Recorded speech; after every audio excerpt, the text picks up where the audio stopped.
मई 1988 अमृतसर, पंजाब। सिखों का सबसे पवित्र धार्मिक स्थल गोल्डन टेम्पल एक बार फिर से हाईजैक हो चुका था। 1984 के ऑपरेशन ब्लू स्टार के जख्म अभी पूरी तरह भरे भी नहीं थे कि खालिस्तानी आतंकियों ने फिर से इस पवित्र स्थल को अपना अभेद्य गढ़ बना लिया था। अंदर खूंखार आतंकी कमांडर सुरजीत सिंह पंटा अपने सैकड़ों हथियारबंद गुर्गों के साथ सांप की तरह कुंडली मारकर बैठा था। लेकिन इसी खौफनाक माहौल के बीच मंदिर के बाहर की भीड़भाड़ वाली गलियों में एक नया चेहरा नजर आने लगा था।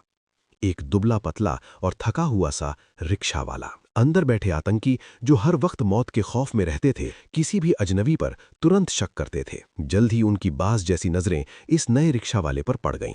उन्हें लगा कि ये पुलिस का कोई नया इन्फॉर्मर है। एक रात एक सुनसान गली में उसे कुछ हथियारबंद आतंकियों ने घेर लिया। कौन है तू? पुलिस का कुत्ता, एक आतंकी ने गुर्राते हुए कहा। मौत सामने खड़ी थी। एक आम इंसान होता तो शायद रहम की भीख मांगता या डर के मारे कांपने लगता, लेकिन उस रिक्शा वाले के चेहरे पर खौफ का एक कतरा भी नहीं था। वो रिक्शा वाला कोई आम इंसान नहीं था। वो था भारतीय खुफिया एजेंसी का सबसे खतरनाक और होनहार अंडरकवर एजेंट अजीत कुमार डोभाल। 1980 के दशक का वो दौर जब पंजाब जल रहा था। 1984 में हुए ऑपरेशन ब्लू स्टार ने खालिस्तानी आतंकवादियों को मंदिर परिसर से निकाल फेंका था, लेकिन उसकी कीमत देश को बहुत भारी चुकानी पड़ी थी। वो एक कन्वेंशनल मिलिट्री इंटरवेंशन था जिसमें भारी हथियारों का इस्तेमाल हुआ, पवित्र अकाल तख्त को नुकसान पहुंचा और पूरी दुनिया में सिख समुदाय की भावनाओं को गहरी ठेस लगी। उस एक ऑपरेशन ने आतंकवाद को खत्म करने के बजाय उसे एक नई और भी ज्यादा खतरनाक आग दे दी थी। 1986 आते आते आतंकवादियों ने फिर से गोल्डन टेम्पल पर कब्जा जमा लिया था। आतंकियों ने मंदिर के अंदर से अपनी एक पैरेलल सरकार चलानी शुरू कर दी थी। पंथी कमेटी नाम के कट्टरपंथी गुट ने खुलेआम भारतीय राज्य सत्ता को चुनौती दे दी थी। पंजाब की सड़कों पर खौफ का नंगा नाच चल रहा था। टारगेटेड किलिंग्स, पुलिस इन्फॉर्मर्स की हत्याएं और पत्रकारों को मौत के घाट उतारना आम बात हो गई थी। सरकार ने 1986 में ऑपरेशन ब्लैक थंडर लॉन्च किया। 300 कमांडोज ने मंदिर को खाली तो कराया, लेकिन असली बीमारी का इलाज नहीं, क्योंकि आतंकवादियों का नेटवर्क, उनकी फंडिंग और उनका असली कमांड स्ट्रक्चर अभी भी सलामत था।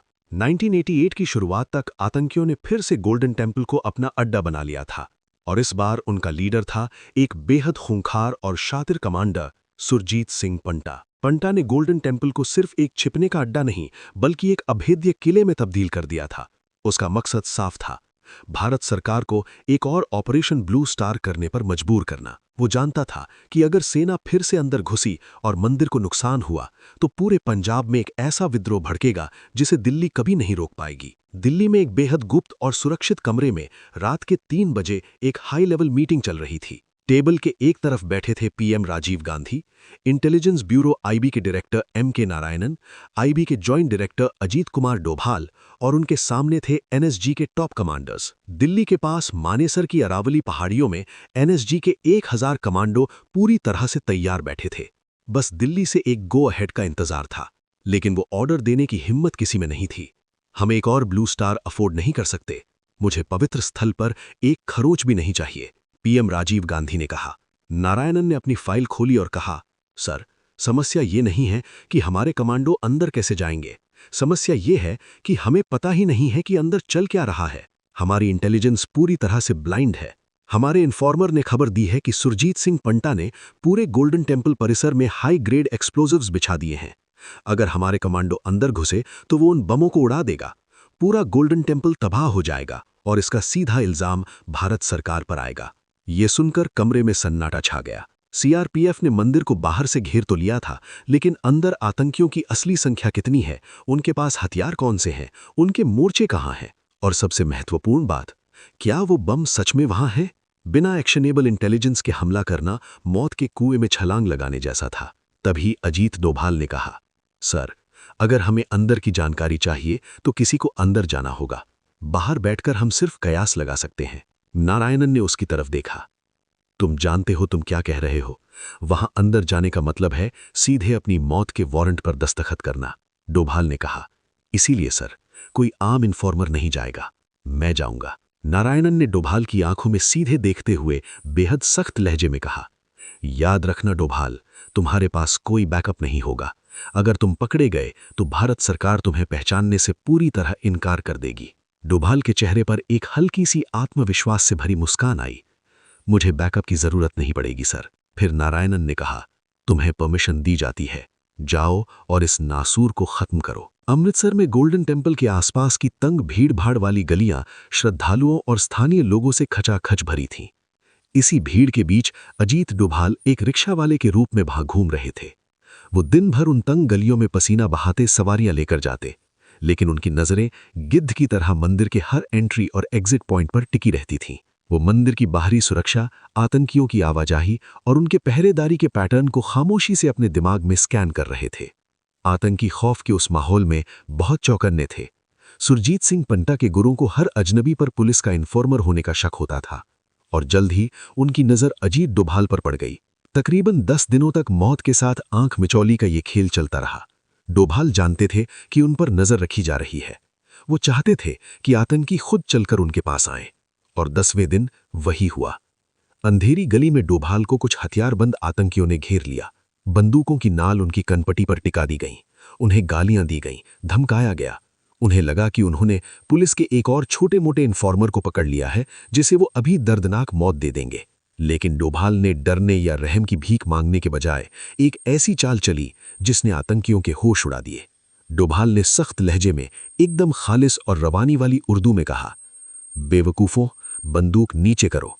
अगर तुमने मुझे मार दिया तो तुम्हारी पूरी कौम की आज़ादी का सपना यहीं खाक हो जाएगा। मुझे तुम्हारे पास तुम्हारे आकाओं ने भेजा है। आतंकी सन्न रह गए। कौन आका? तू है कौन?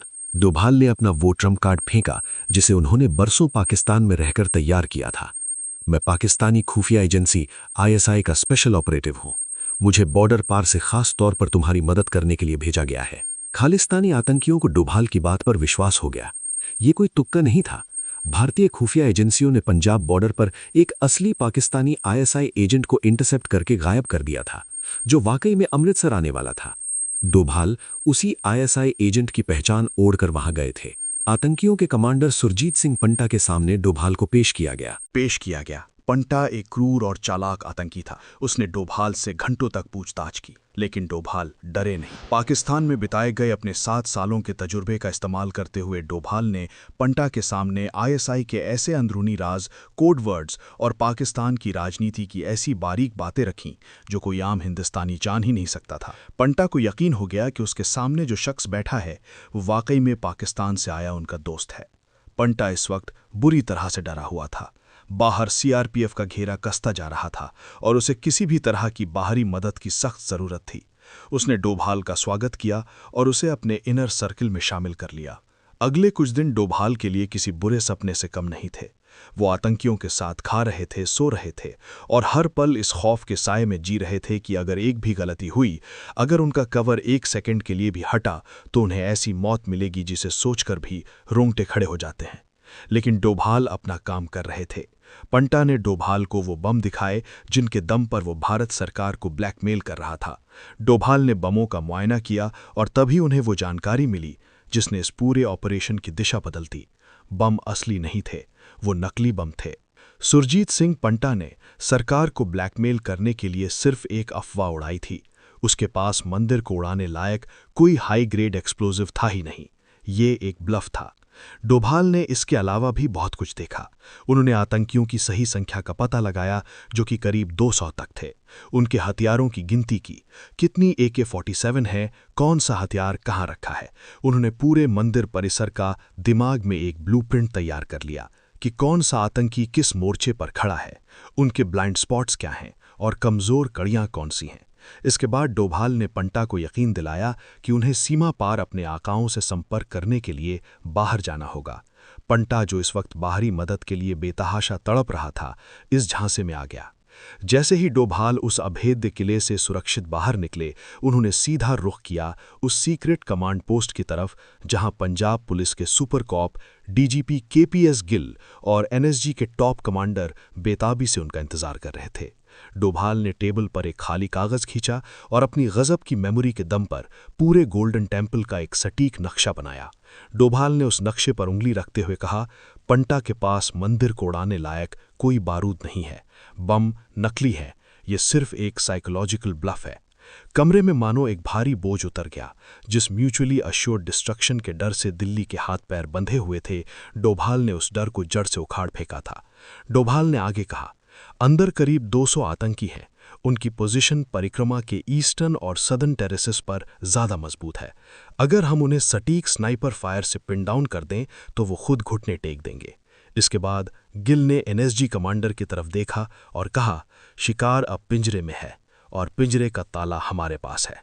11 मई 1988 ऑपरेशन ब्लैक थंडर 2 आधिकारिक तौर पर शुरू हो चुका था। केपीएस गिल बाहर से पुलिस फोर्स का नेतृत्व कर रहे थे। एनएसजी के 51 स्पेशल एक्शन ग्रुप के 1000 कमांडो एक्शन में आ चुके थे, लेकिन इस बार कोई अंधी फायरिंग नहीं हुई। इन्फेंट्री की तरह इन्फेंट्री को अंदर नहीं धकेला गया। रणनीति थी थका कर मारना। डोभाल द्वारा दिए गए सटीक नक्शों की मदद से एनएसजी के स्नाइपर्स ने मंदिर के चारों तरफ मौजूद ऊंची इमारतों पर अपनी पोजीशंस ले लीं। इनमें सबसे अहम था एक 300 फुट ऊंचा पानी का टैंक, जहां से मंदिर के अंदर का पूरा आंगन साफ नजर आता था। एनएसजी के पास जर्मनी की बनी high tech Heckler and Koch PSG-1 sniper rifles थीं, जिनमें नाइट विजन स्कोप लगे थे। जैसे ही कोई आतंकी कवर से बाहर निकलने की कोशिश करता, स्नाइपर की एक सटीक गोली उसे वहीं ढेर कर देती। आतंकियों की पूरी डिफेंस लाइन पैरालाइज हो चुकी थी। उसी समय बाहर से मनोवैज्ञानिक युद्ध शुरू कर दिया गया। मंदिर की बिजली और पानी की सप्लाई काट दी गई। भीषण गर्मी में आतंकी प्यास से तड़पने लगे। लाउडस्पीकरों पर लगातार घोषणाएं की जा रही थीं कि वो सरेंडर कर दें। लगातार स्नाइपर फायर और पानी की कमी ने खालिस्तानी आतंकियों के हौसले पस्त कर दिए। 18 और 19 मई को आतंकियों ने हथियार डाल दिए। करीब 200 खालिस्तानी आतंकी ने सरेंडर किया। 41 आतंकी मारे गए, जिनमें सुरजीत सिंह पंटा भी शामिल था, लेकिन उसने खुद साइनाइड खाकर अपनी जान दे दी।